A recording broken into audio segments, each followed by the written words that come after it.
Halo teman-teman, perkenalkan nama saya Yonas Tri Fadlian Sudansa.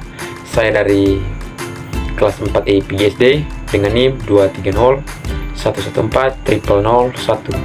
Pada kesempatan kali ini saya akan menjelaskan materi yang saya kerjakan, yaitu matematika, dengan materi menyelesaikan soal geometri, aljabar, bilangan, dan statistik. Ini menggunakan langkah PBL dan CTL atau Problem Based Learning dan Contextual Teaching dan Learning. Baik, langsung saja. Yang pertama, pengertian model PBL dan CTL. Jadi, Problem Based Learning adalah pendekatan pembelajaran yang menggunakan masalah nyata sebagai konteks untuk mengembangkan keterampilan berpikir kritis, memecahkan masalah, serta memperoleh pengetahuan baru. Jadi, contextual teaching atau learning adalah pendekatan pembelajaran yang mengaitkan materi pembelajaran dengan pengalaman yang nyata atau konteks kehidupan sehari-hari siswa, sehingga belajar menjadi lebih bermakna. Contoh soal dan penyelesaian menggunakan langkah-langkah PBL dan CTL.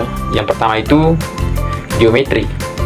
Contoh soalnya itu Pak Andi ingin membuat taman berbentuk persegi panjang dengan panjang 12 meter dan lebar 8 meter. Di sekeliling taman dibuat pagar. Berapakah meter panjang pagar yang diperlukan?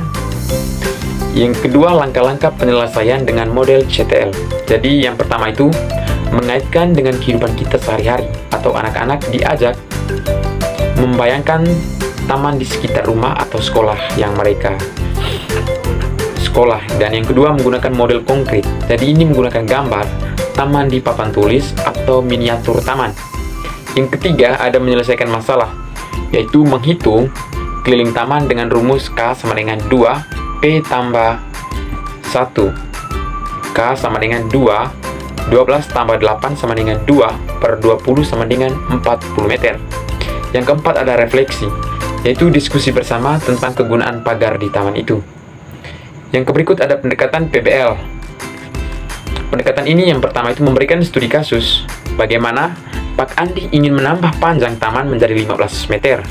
Yang kedua, siswa diajak berpikir kritis dan mencari solusi. Yang kedua, ada aljabar.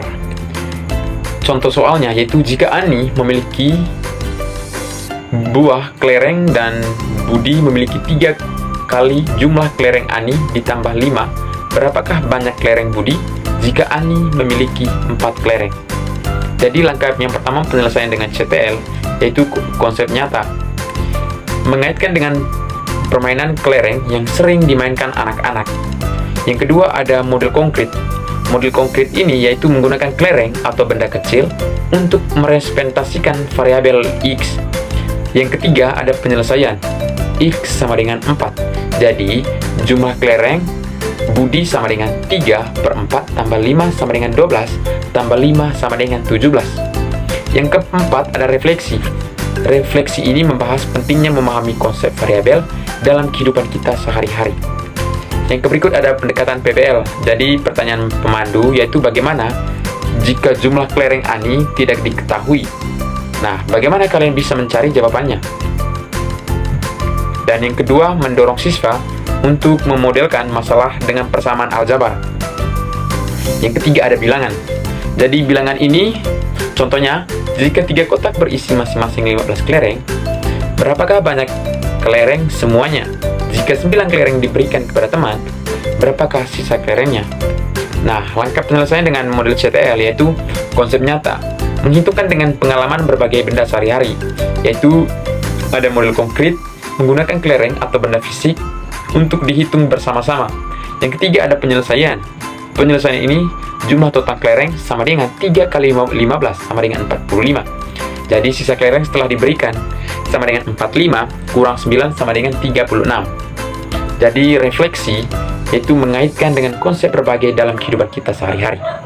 Yang berikut ada pendekatan PBL. Jadi studi kasus, bagaimana jika teman-teman ingin berbagi kelereng dengan jumlah sama rata. Jadi mendorong siswa untuk berpikir kritis dalam membagi jumlah bilangan secara adil. Yang keempat, ada statistik. Jadi contohnya di sebuah kelas, tinggi badan 5 siswa adalah 120 cm. 125 cm, 130 cm, 135 cm, dan 140 cm. Pertanyaannya, berapakah nilai rata-rata tinggi badan siswa tersebut? Nah, yang pertama kita itu melakukan langkah-langkah penyelesaian menggunakan dengan model CTL. Jadi, yang pertama itu ada konsep nyata. Nah, mengaitkan dengan kegiatan mengukur tinggi badan di sekolah. Yang kedua, model konkret. Ini menggunakan grafik atau tabel sederhana di papan tulis. Dan yang ketiga ada penyelesaian.